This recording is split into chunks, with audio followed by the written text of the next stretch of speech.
જય માતાજી દોસ્તો, મિની વ્લોગમાં તમારું સ્વાગત છે। સવારની શરૂઆત થઈ ગઈ આપણી 7:10। આપણે હાલીને આવતા હતા પીપાઓથી, ત્યાં કાકા મળી જા ટુ વ્હીલર મને કે હાલ બેસી જા, પછી બેસી જા, જોલાપરના પાટિયા ઉતરી જા।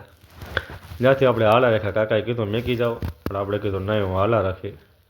પછી આ આવી ગયા સહયોગે, આ જો પાર્કિંગ, આ આપણી ગાડી લગાડીને સીધા પગી ગયા રાજુલા, જે ઓલું અલ્ટ્રાટેકનું શટર દેખાય ને ત્યાં આપણી ગાડી ખાલી થાય, મજૂર આવે ત્યારે।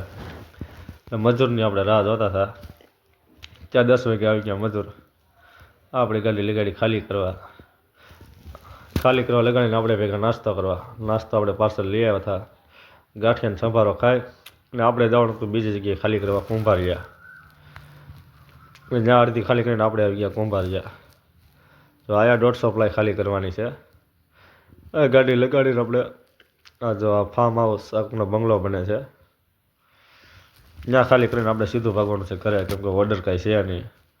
એટલે ઘરે પહોંચી ગયા બપોરા કરવા। બપોરે રીંગણા બટેટા ખાઈ અને ટીંગીબેન જાગતા એટલે આપણે ટીંગીબેનને રમાડતા હતા। આ જો ટીંગીબેન અમારે આવી ગયા છે।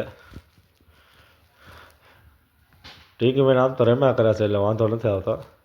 ટીંગીબેનને મારે જ લેવા જવાના હતા 4 વ્હીલ લઈને, પણ હું ઘરે હતો ને એટલે હું તો અમદાવાદ, એટલે પછી મારે કંઈ મેળ ન આવ્યો।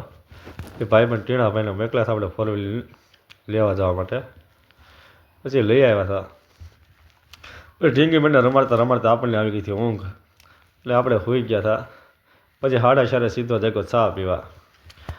4:30 ચા પાણી પીવા જાગી ગયો। ચા પાણી પી અને આપણે ઓર્ડર ફોન કર્યા ઘણા, પણ આપણે ઓર્ડર કંઈ હતો નહીં ભરવાનો।